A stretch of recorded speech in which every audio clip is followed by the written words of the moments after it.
Gue mau bahas panutan gue, namanya Bang Ferry Irwandi. Lu pasti udah lihat videonya yang viral itu, yang cuman berjudul "Saya baik-baik aja". Tapi yang menarik, netizen bilang beliau tidak baik-baik aja. Kolom komentarnya penuh dengan teori dan banyak yang bilang videonya punya pesan tersirat. Menurut gue, beliau ini adalah salah satu konten kreator yang tenang tapi juga dalam. Dia juga aktivis yang berani banget bahas hal-hal yang sering dihindari orang. Topik-topik sensitif, isu sosial, logika, kebebasan berpikir, semuanya dibahas tanpa gimmick. Gaya ngomongnya tuh santai, pelan, tapi menusuk. Kalau gue bilang, beliau itu satu frekuensi sama Pak Guru Gembul. Panutan gue juga beliau ini. Kontennya bisa bikin kita berpikir ulang soal hidup, negara, sampai akal sehat kita sendiri. Tapi yang paling bikin gue mikir, makin lama gue nonton Bang Ferry, makin mirip sama salah satu tokoh besar, Tan Malaka. Kalau dari wajah, Bang Ferry mungkin lebih mirip The Professor dari Money Heist. Tapi dari cara berpikir dan keberaniannya, ya lumayan mirip lah sama Tan Malaka. Jadi Tan Malaka itu pejuang kemerdekaan, pemikir revolusioner,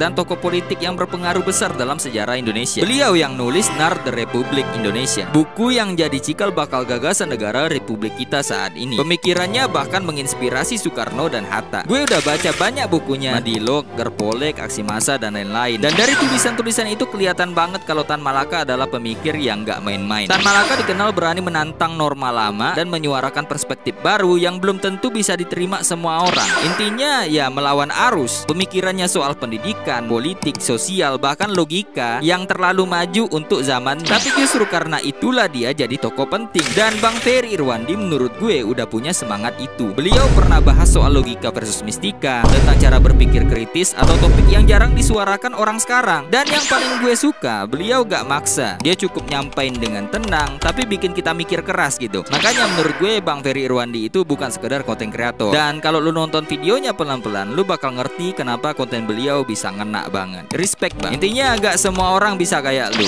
Jadi gimana menurut kalian? Sekian, semoga video edukasi ini bermanfaat dan terima kasih.